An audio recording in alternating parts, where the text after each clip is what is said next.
লম্ব বৃত্তাকার শঙ্কুর উচ্চতা 21 সেমি এবং আয়তন 1078 ঘনচ্ছেমি, বক্রতলের ক্ষেত্রফল কত? এই অঙ্কটা 2 সেকেন্ডে করা যাবে, কিন্তু তার আগে আমি বড়ভাবে করে দিচ্ছি, তারপর বলছি 2 সেকেন্ডে কীভাবে করা যাবে। দেখো এখানে ঘনচ্ছেমি যেটা দেওয়া আছে এটা আয়তন দেওয়া আছে, তাহলে শঙ্কুর আয়তনের সূত্র কি? 1/3 পাই আর স্কোয়ার এইচ সমান কত? 1078। তাহলে 1/3 পাই মানে হলো 22/7 গুণ আর স্কোয়ার গুণ এইচ এর মান কত এখানে দেওয়া আছে দেখো 21 সমান কত? 1078। আর স্কোয়ার সমান কী হবে? 1078 গুণ 3/1 গুণ 7/22 গুণ 1/21। কাটাকাটি করলে কী দাঁড়াবে? 7 দিয়ে কাটলে এটা কত হয়?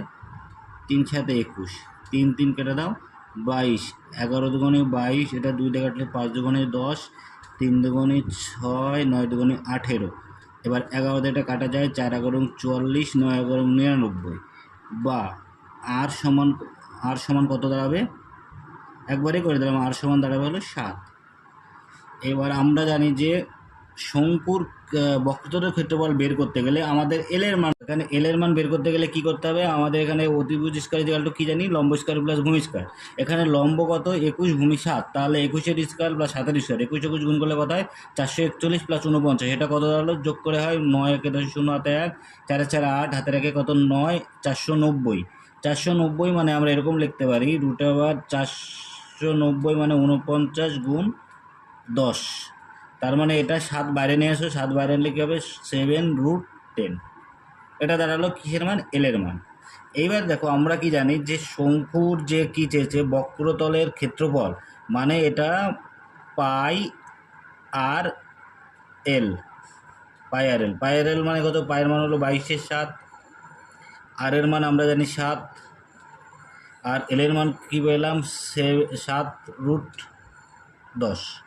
তাহলে আমরা 7 7 কেটে দিই, তাহলে এটা কত হলো? 7 দুগুণে 14, 4 হাতে 1, 7 দুগুণে 14কে 15, √10, 154√10। তাহলে উত্তর কত?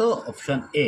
কিন্তু এটার শর্ট ট্রিক্স কি আমরা ব্যবহার করব? আগে আমরা কি জানি? এই যে পায়ের মান মানে কত? 22/7। 22 মানে কি? 22 মানে হলো 11 গুণ 2। এবার আমাকে দেখতে হবে অপশানে কোন সংখ্যাটা 11 দিয়ে ভাগ যায়। যেটা 11 দিয়ে ভাগ যাবে সেটাই আমাদের উত্তর। তাহলে দেখো 2 সেকেন্ড হয়ে যাবে। তাহলে এটা কত? 49কে 11 দিয়ে ভাগ যায় না, একমাত্র এখানে 154 11 দিয়ে ভাগ যায়। তাহলে উত্তর হবে অপশান এ, যেটা 11 দিয়ে ভাগ যাবে। যেহেতু 11 22, পায়ের মান হলো 22/7, 22-এর মধ্যে কত আছে?